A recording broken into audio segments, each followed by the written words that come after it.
പഠിക്കുന്ന സമയത്ത് കൺഫ്യൂഷൻ ഒന്നും ഉണ്ടാവത്തില്ല. പക്ഷെ എക്സാമിന്റെ സമയത്ത് ഇത് കാണുമ്പോൾ അങ്ങോട്ടും ഇങ്ങോട്ടും ഒക്കെ ഒന്നും തെറ്റിപ്പോകാൻ സാധ്യതയുള്ള ഒരു കാര്യമായിട്ടാണ് ഇന്ന് വന്നിരിക്കുന്നത്. അഡിറ്റീവ് ഐഡന്റിറ്റി, അഡിറ്റീവ് ഇൻവേഴ്സ്, അതുപോലെ തന്നെ multiplicative identity and multiplicative inverse. അപ്പോൾ ഇന്ന് നമുക്ക് കൺഫ്യൂഷനൊക്കെ ഒന്ന് മാറ്റിയാലോ? ആദ്യം നമുക്ക് അഡിറ്റീവ് ഐഡന്റിറ്റിയും അഡിറ്റീവ് ഇൻവേഴ്സും എന്താണെന്ന് നോക്കാം. അപ്പോൾ ഇവർ രണ്ടുപേരും അഡിറ്റീവ് ആണ്. അപ്പോൾ ഇവർ രണ്ടുപേരും എന്തായിരിക്കും? അഡീഷനായിട്ട് ബന്ധപ്പെട്ടാണ് വരുന്നത്.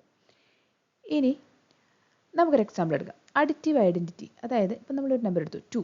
ഈ 2ൻ്റെ കൂടെ എന്ത് ആഡ് ചെയ്ത് കഴിഞ്ഞാൽ നമുക്ക് 2 തന്നെ കിട്ടും. അപ്പം ആ നമ്പറാണ് അഡിറ്റീവ് ഐഡന്റിറ്റി. അപ്പോൾ നമ്മൾ 2ൻ്റെ കൂടെ എന്ത് ആഡ് ചെയ്താലാണ് നമുക്ക് 2 തന്നെ കിട്ടുക? 0.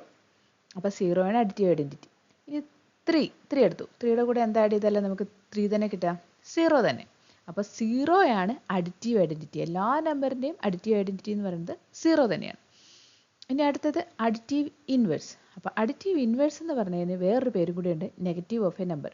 ഇപ്പം നമുക്ക് 2 തന്നെ എടുക്കാം. അപ്പോൾ ഈ 2ൻ്റെ കൂടെ എന്ത് ആഡ് ചെയ്ത് കഴിഞ്ഞാലാണ് നമുക്ക് 0 കിട്ടണം? ഇവിടെ സമ്മ് 0 കിട്ടണം. അപ്പോൾ 2ൻ്റെ കൂടെ എന്ത് ആഡ് ചെയ്താലാണ് 0 കിട്ടാം? -2. അപ്പോൾ വേറൊരു എക്സാമ്പിൾ എടുക്കാം. 5ൻ്റെ കൂടെ എന്ത് ആഡ് ചെയ്താലായിരിക്കും നമുക്ക് 0 കിട്ടാം? -5.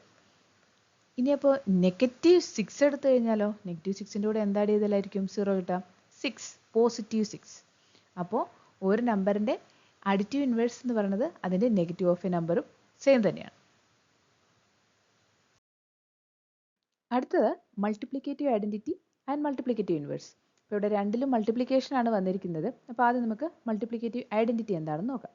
അപ്പോൾ നമുക്കിവിടെ ഒരു എക്സാമ്പിൾ എടുക്കാം. 2. അപ്പോൾ ഈ 2നെ എന്ത് വെച്ച് മൾട്ടിപ്ലൈ ചെയ്ത് കഴിഞ്ഞാൽ നമുക്ക് ഈ ഒറിജിനൽ നമ്പർ 2 തന്നെ കിട്ടും. അതാണ് മൾട്ടിപ്ലിക്കേറ്റീവ് ഐഡന്റിറ്റി. അപ്പോൾ 2നെ എന്ത് വെച്ച് മൾട്ടിപ്ലൈ ചെയ്താൽ നമുക്ക് 2 തന്നെ കിട്ടുക? 1. ഇനി അപ്പോൾ 3 എടുക്കാം. അപ്പോൾ 3നെ എന്ത് വെച്ച് മൾട്ടിപ്ലൈ ചെയ്ത് കഴിഞ്ഞാൽ നമുക്ക് 3 തന്നെ കിട്ടും?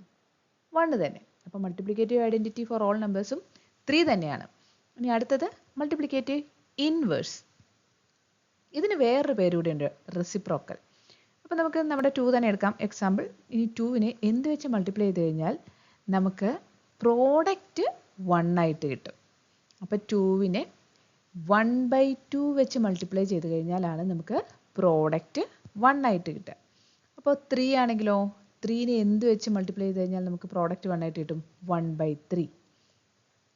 അപ്പോൾ ഇവിടെ മൾട്ടിപ്ലിക്കേറ്റീവ് ഇൻവേഴ്സ് എന്ന് പറഞ്ഞാൽ ആ നമ്പറിനെ തിരിച്ചിട്ടാൽ മതി. അപ്പോൾ ഇത് തെറ്റില്ലല്ലോ?